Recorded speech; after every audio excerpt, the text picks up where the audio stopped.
Buccaneers football with our guy from Bucs Gameday and every single game day under the sun, our guy Logan Robbins. What's going on, brother? How are you? Doing fantastic. Glad to be here. Always appreciate you, Jay. It's been great to be out there with you. I don't know about the heat, though. I mean, this has been absolutely insane. This has been crazy. Like, I feel like I've been enjoying training camps the last couple of years. And yes, we've had some rough days, but this one just feels different. I think it's because the dew point, the humidity, it's just absolutely nuts. You're like in a sauna every day. You don't have to worry about really going to do cardio and stuff. You have full on 3 hours of a good heart rate going because you're sweating so much and profusely. So it was nice to be inside the IPF last night and be there and watch these guys get after it.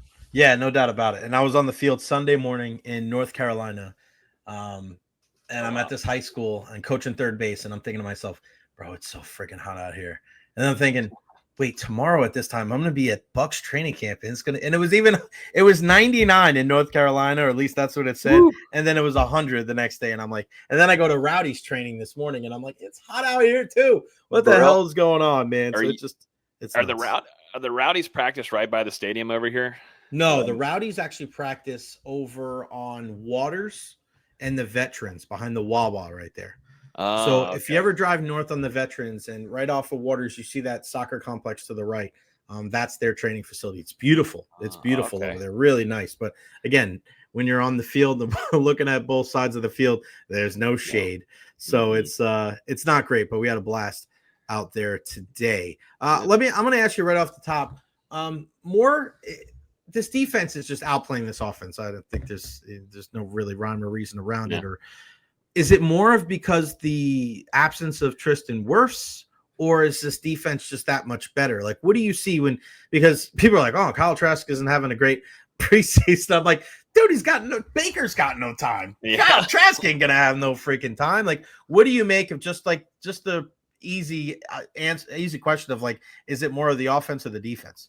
Yeah. I mean, that's what I was talking about in our instant reaction last night. And it's the offensive line that's having some struggles early on. And you really wouldn't think that too much just because of one piece leaving and being out. But when it's a guy that's an all-pro, and not only is he just the talent-wise it brings it, but also to the communication and alerting things to the offensive line, also to Baker, it's caused a little bit of some miscommunications. And last night, I mean, you got Jose Ramirez just kind of literally just walking over to the quarterback and just tapping him on the back of the helmet. And that's happened a few times so far since the pads have been on. And, it's early parts of camp. Josh Grizzard, I know that's not a whole new system. There's a couple new wrinkles in there and pass concepts and yada, yada, yada. But, it is interesting to see that this offensive line is having some issues just early on. And maybe it's a good sign, though, that you feel really good. And it should be about the defensive line with Vita Vea and Kalijah Cansey, and you've got some younger guys, too, that have made some really good plays, like Elijah Roberts, who has been absolutely dominant, and not just one-on-ones, but also, too, in team periods, and saw him get to the backfield as well last night. So, they don't have an easy task whatsoever on a day-to-day basis when they're in training camp with this defensive line. Hassan Reddick, I think, has also added some issues too for these tackles. Charlie Heck has had to he's really learning quick, and he's learning how fast that guy is off the edge. And Yaya Diaby seems like he's expected to have a big season. So I don't know if it's of much of a major concern yet, but this offense has got to find a way to respond on Thursday morning tomorrow, because Baker did have a really good day. I believe it was on maybe it was Monday.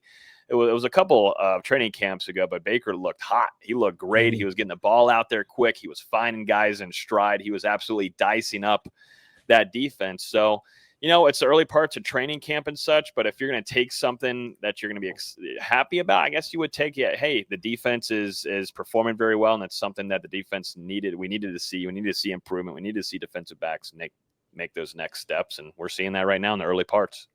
Yeah, when I'm looking at this defense too, it's just there's just different swagger about them, right? When you look at those five guys on the defensive line during one of the periods last night, where it's Yaya on one side, Reddick on the other side, and then just three mountains of Logan Hall, Vita Vea, and Kalijah Cansey. It was like, what offense is going to look at that and be like, yeah, we're going to be able to block that up, right? Like I feel there's just a lot more confidence with that group.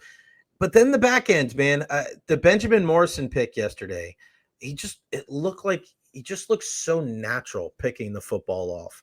And I have no issues with him if they kind of want to like usher him along slowly and let Jamel Dean and Zion McCollum, because Zion looked strong last night, being real physical with the receivers. But man, and Jacob Parrish he's fitting right in as the nickel guy. So like, I really like this defense as a whole. I don't even know if there's really any sore spots, because like Antonio Greer was making plays last night. The linebackers were making plays. I think this defense is going to be vastly improved going into the 2025 year. Jeb, I'm glad you brought up Benjamin Morrison, because he's someone that has been an absolute menace across the field. I mean, in one-on-ones, now that we're getting the pads on, we get to see some pure one-on-ones with some of these wide receivers, and you get physical at the line, and this is where it matters the most. And Benjamin Morrison has been known since his days at Notre Dame. When he's fully healthy, this guy can track the ball. He keeps his eyes on the wide receiver until that last second. He just understands. I think he understands the vision of the wide receivers. He tracks that, and he understands when that ball is coming around from his shoulder.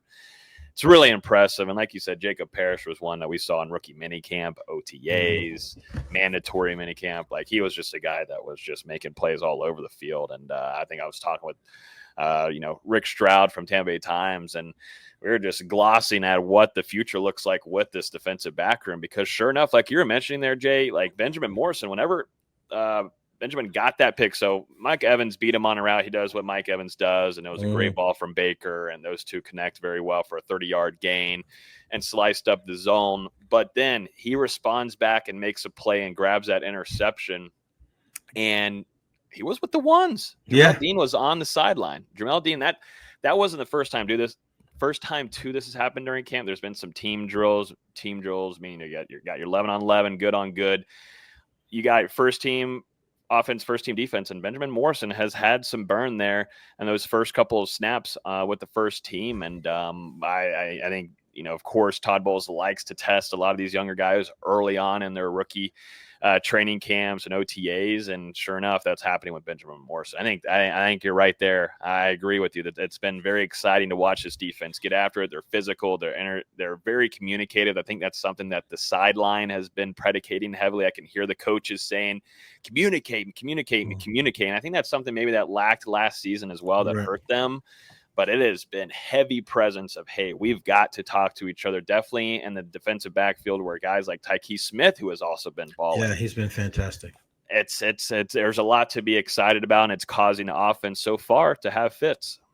Yeah, and I mentioned this before earlier in the show, that one thing I love about Todd Bowles, and this is why I was not keen on them getting rid of Todd Bowles for a guy like Liam Cohen, is that he's done this pretty much every year in training camp. Is he'll throw one of these rookies in the deep end during training camp, where it'll be 10 starters and then one rookie.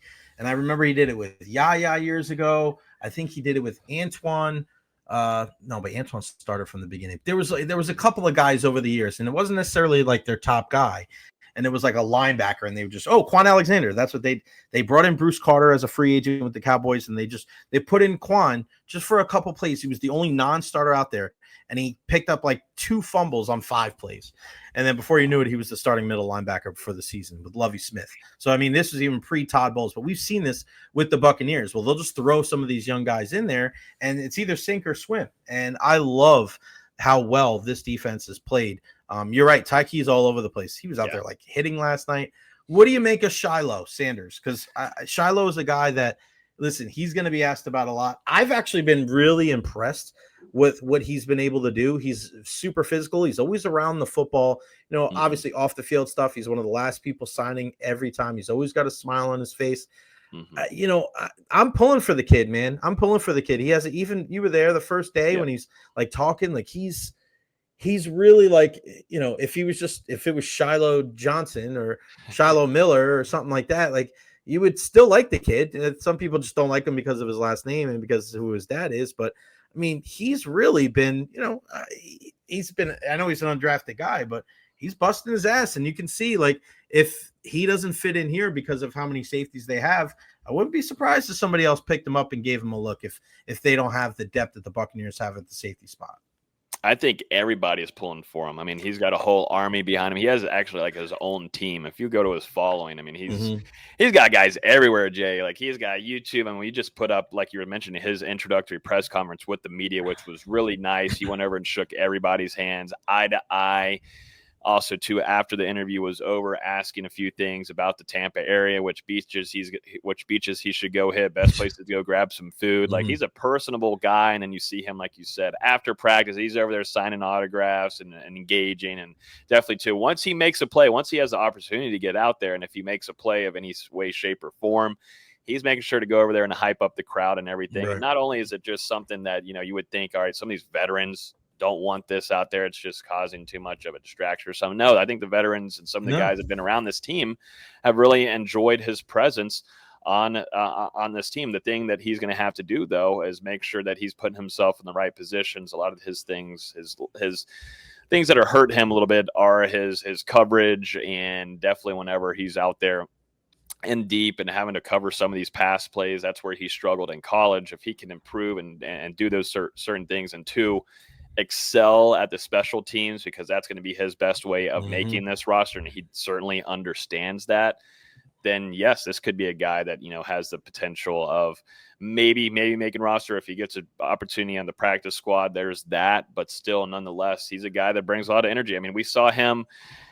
Sean Tucker had a lot of burn last night, Jay. We were watching that in the IPF, and Sean Tucker, he surprises you sometimes with his speed because he feels like it's a bowling ball with physicality, but he breaks one off to the side on the sideline, and here comes 28 with Shilo Sanders, and he popped him. He popped Sean Tucker and put him to the ground off to the sideline, and that's just one of his best attributes as a player is his physicality that he brings, and he's good at takeaways as well. So this could be interesting to see what he does. He had a really nice PBU a couple of days ago. And that's where he was putting his arms up to the sideline to all the fans in the stands and hyping them up. But he's got a whole army behind him. They're shouting Shilo, Shilo, Shilo. I mean, it's him, Mike Evans, of course, Baker, Bucky, as always, has become a massive fan favorite here in Tampa. So, like, Shiloh's now, he's up there with the fan base of the chants and the crowd, and we'll just interested to see where things go there from him. And, Todd Bowles has talked highly about him. He felt like it's been a nice rival, but it's more of Todd Bowles saying, this is cool, but he's got to make plays on the field, and we'll see what ends up happening with him. One of the guys that Todd Bowles mentioned last night, because it's always interesting when a coach says, I was keeping an eye on him, I was watching him, and that was Devin Culp. I saw it last year too. It's hard to tell what Devin Culp was going to be when you're a tight end at Washington, and you have Rome Odunze and Jay Polk and Jalen McMillan ahead of you. Like, how many times are you really going to get the football, right, from Michael Penix? But this is a guy that flashed a little bit last year, whether it was camp, whether it was practice, whether it was games, and just he's a guy when he gets out in the open field, he's huge. I don't know how you tackle a guy that freaking big, and you have to wonder with Cade Otton being out. Right, Payne Durham's getting an opportunity. Devin Culp is getting an opportunity. I think Culp probably has the highest ceiling under the three of those guys. I mean, if Culp can block a little bit, Logan, could he be tight end one? Dude, we were out there at training camp together last year, and he was a guy I was like, dang, this man is just continuing to make catch after catch after catch, and they are not easy catches either. Like these are grabs and tight coverage. And when you're a tight end, that's going to always usually be the case. You're not going to be one of these freak tight ends that are in the league today where they're wide open like this. For a big boy like him, you're going to have a linebacker on, you're going to have a DB, you're going to have a safety, just like we've seen. Tyke Smith got beat on some routes last night and some one-on-ones from this guy, Devin Culp. But I agree with you. If you can get the blocking down, you got to feel really good about this tight end unit. I think he's definitely certainly ahead of Payne Durham in some regard, just because of the inconsistencies from Payne Durham with his hands, and that's something he struggled with. But blocking wise, if he can make that next surge, I think there's a lot of excitement for the tight end room overall. Cade Otton has been dealing with a hamstring injury for now going on to, if it still goes, it'll be his fourth day tomorrow morning where he's not available. So it's allowed for Devin Culp to get in there with the one to get those opportunities and build some more chemistry with Baker Mayfield. And, I think Todd Bowles is fine with Otten being out and just trying to, of course, hamstrings. You want to give as much time as possible for those to heal, but it's allowed for Devin Culp to get into that rotation more. And he's been one of my favorites since last training camp, and he continues to make strides. And I'm hoping that we'll be able to get an interview soon with him, because I'd love to pick his brain on what has transpired this start of this training camp of getting more opportunities with the ones, and what that has meant for him, and how that could honestly allow for him to see more playing time potentially as we go into week 1 against the Atlanta Falcons. Bucky Irving, what kind of season do you think he's going to have this year?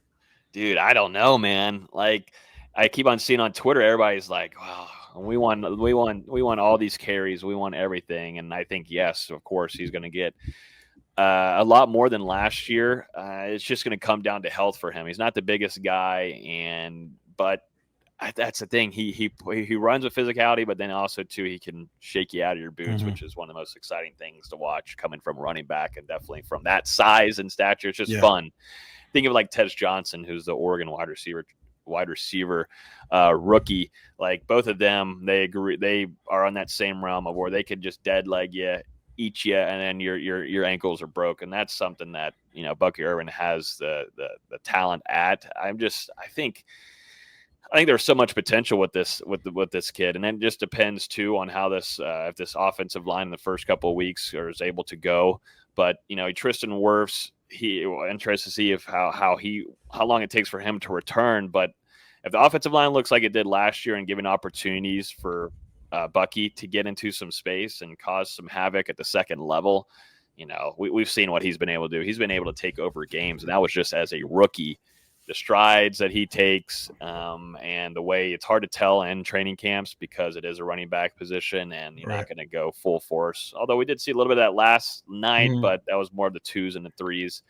But still, I think there's a strong season ahead for this young man. I mean, that's anybody's going to say that. I'm one of probably everybody that's out there. You and I and the rest of even national media are expecting a big season from Bucky. So no shocking words from me whatsoever. But you would like to see him just stay healthy. That's the biggest thing. You stay healthy, you're a top 10 running back going into this upcoming season for in the NFL, and fantasy owners will certainly love that as well. No doubt about it. And when you look at this team, I think overall, and you look at Emeka Egbuka, what he can bring to the table. I mean, more impressed with what he's been able to do on the field, or kind of his disposition off of it. Dude, Emeka, man. I mean, the thing was, like, we saw this with Jalen McMillan a little bit, and that's where this conversation, I feel like training camp, we got to figure it out. I don't know if we're going to go in the second week of training camp or at the end of training camp, and just try to figure out what the difference is with McMillan and Emeka, because McMillan had a really good training camp last year too. OTAs, like, he was in stride with Baker Mayfield. They clicked very early on, but there's just something about Egbuka where, when you think about it, the ball's up in the air, it's coming right to him, it's in stride, or it's not an easy grab, or it's an overthrow from Baker, which he's had throughout this camp. But like in the end zone, you're like, that's 9. That's probably coming down with number 9 in his hands. That's just something that you love. He's tall. He's got lanky arms. He when he catches a ball, I don't know what it is. It just comes straight to his chest. It's hard for DBs to rip it out or cause PBUs. Like, it just gets right in you, and he's turning.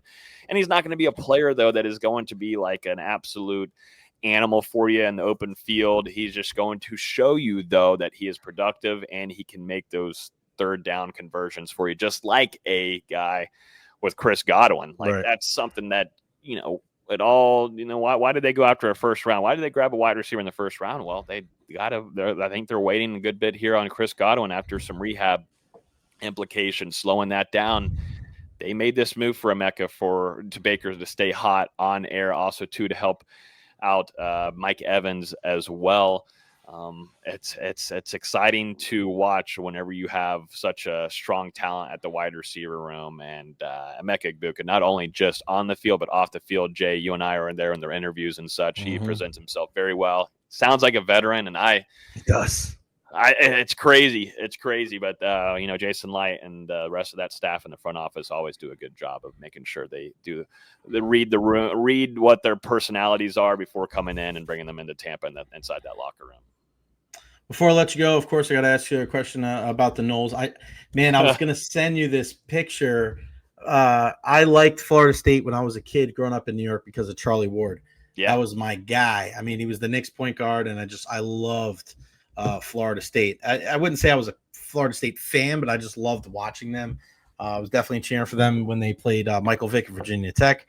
And I had a really cool picture of me, youngster, with the old school Florida State hat on. So I was trying to send it to all my Florida State fans. I had no service up in the mountains. No. What's kind of the big, thought process over the next couple of weeks? College football going to be here before you. Somebody just asked me, when's USF start? I'm like, oh my gosh, man, we're still in baseball season. But as much as we talk about the NFL going to be here soon, hell, the college football is going to be here even quicker. As we're getting closer and closer to week one, like what's the thought process when it comes to these Noles? And, I think Norvell's a pretty good coach. I know a lot of people are like, they're always college football fans out there. If you're not a Noles fan, or maybe if you're a little bit more of a pessimistic Noles fan, you look at that 1 year and you're like, is that the exception to the rule? Is he really just kind of a mediocre coach for the rest of the tenure there? So what do you make of Norvell as we get closer and closer? And, what are some of the big storylines for the fans that aren't following Florida State as closely as they should?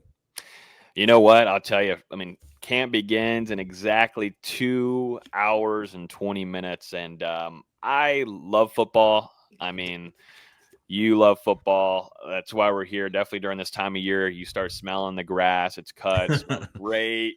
Football season here. It's hot as a mother. Like, it's just hot. So, football season has arrived, and fall camp begins, and this is a massive one for Mike Norvell. I mean, he made a whole lot of changes. Offensive coordinator Gus Malzahn coming from UCF. As we know, Mike Norvell and Gus Malzahn have ties in the coaching tree business, but also, too, if you go back, Florida State beat Gus Malzahn in that 2013 national championship when Florida State took them down, and the Tigers in Pasadena, great game, one of my favorite games I've ever attended. But now he's on Florida State staff, which is absolutely insane to think of. It's still weird. It's going to be very weird when we see him on Saturday of next month, exactly when they face off against the Crimson Tide in Alabama. And then on the defensive side, you brought in a new coordinator with Tony White coming from Nebraska. Seems to be a future head coach one day. But Mike Norvell had to make these changes. This is a pressing year for him if things don't go well. I think if you reach 6 wins, there's a conversation of you keep him or you move on from him. But if you're able to reach 7 or 8 wins, I think he keeps himself in a safe spot just because of the success that they've been able to find on the recruiting trail. But, I think the biggest storyline so far, Jay, Eben Thomas Castellanos, baby. He's still talking. He's still talking. He's still chirping, man. And he's still chirping. That's what usually little, I'm not going to call him a little guy, but smaller guys, smaller football players like to chirp. And we've seen that plenty of times at the college, NFL, high school, whatever it is. Hell, Baker. Yeah, exactly. Baker would attest to that as well. The thing is, though, one thing about Baker, that man can back that thing up on the field. Can Thomas Castellanos now do that? And it's hilarious to see that, yes, you are going to face a top-tier talent against Alabama. And, I think the team has rallied behind him, and he said that the team believes in what he's saying, and they needed a leader. DJ Uiagalelei was not a leader. He was a mute. He was hard to watch. He did not communicate. I didn't even feel like a quarterback was back there. I felt like a tight end because he weighed 255 pounds. He also dealt with an injury going into last season. You see, I'm a Steelers fan, and I love me some big quarterbacks like I had in Big Ben, but he was not even close to a Big Ben whatsoever. But now you got to hope there's some promise for the FSU Seminoles because of Thomas Castellanos and Mike Norvell and the success that they've been able to have with a running threat of a quarterback and Gus Malzahn, this is now his offense. He's taken over play calling duties. I think that's the biggest storyline going into this fall camp for the Florida State Seminoles. And they've done a good job, I think, better than they did last year in the transfer portal. They actually brought in guys with production, with actual numbers on the stat sheet instead of projects that you were going to put in the starting lineup, which was absolutely putrid and awful. They had the worst transfer class, and that was embarrassing for Mike Norvell after what he had successful-wise through there, being one of the top coaches in the country. So there's a lot of storylines going into this, but I think it's going to rely on what this offense looks like with Thomas Castellanos and the offensive line, which has been awful since I've been alive. There's a lot of stuff, but I'm looking forward to it, though. Should be an interesting fall camp, Jay. You got that right, buddy. Logan's Twitty on Twitter. It's Logan Robinson, founder and owner of No Gameday, Bucs Gameday, UFC Knockout, Mavericks, and Commanders SI, and host of Hear the Spear. I appreciate you, my friend. Thank you so much for your time, and I'll see you out there in the sweltering heat tomorrow for Buccaneers training camp. Appreciate you, man. Bring it on, brother, and hydrate. I'll see you in the morning. You got that right. Thanks, pal.